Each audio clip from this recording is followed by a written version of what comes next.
Sustainability provides a framework to companies to manage their risk, to operate more efficiently, and to differentiate themselves from their competitors. The challenges that our clients are facing related to sustainability can't be solved without the help and support of scientists and engineers. We help companies to manage risk and enhance their enterprise value while doing right by their stakeholders.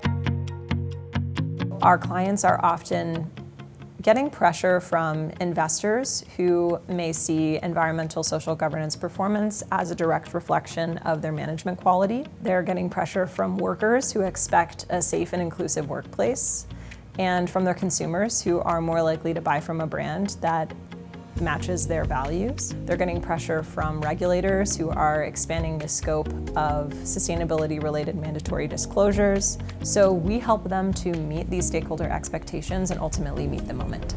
Europe is really setting the bar globally for not just sustainability reporting, but how they should assess and manage environmental and social issues.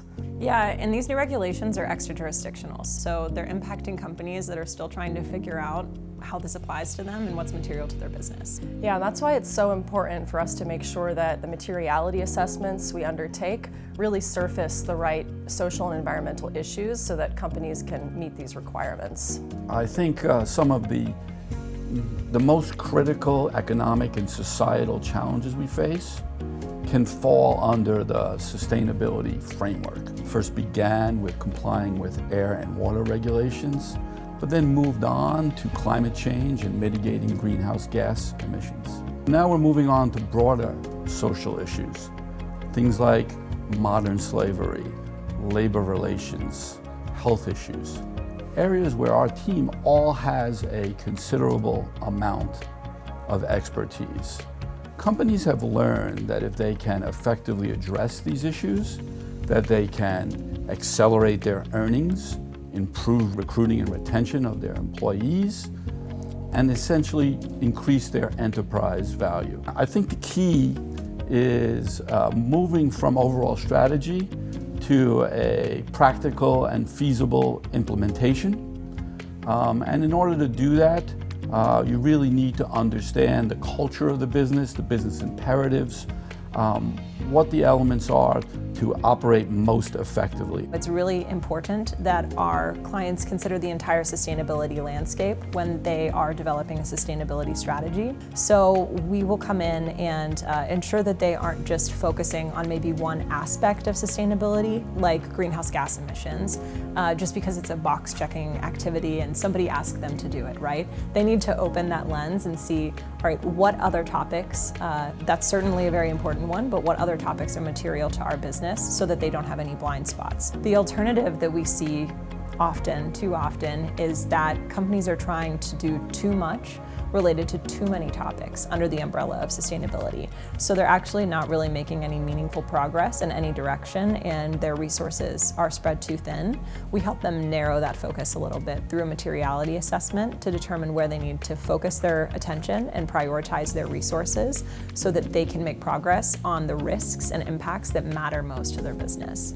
The biggest gap we help our clients overcome is the leap from having a strategy to implementing that strategy successfully. We've had Fortune 500 companies come to us with a comprehensive enterprise-wide sustainability strategy, but it doesn't take into consideration their particular business imperatives and the sectors in which they operate. We are able to help our clients successfully execute this implementation because our strategies are based on science and engineering expertise that we have throughout the company.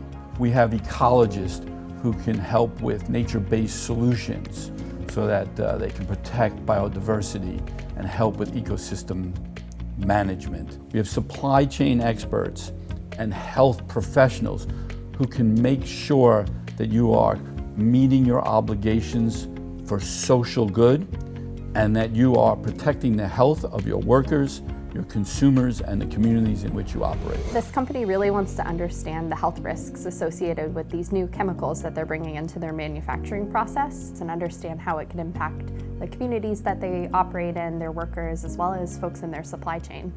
You know, they're not the first client to come to us with this concern. They're all too aware of how important these issues can be to impacted communities and workers. Yeah, I think taking a proactive approach to identifying health risks really can set them up for success in the future when it relates to regulatory and legal risks.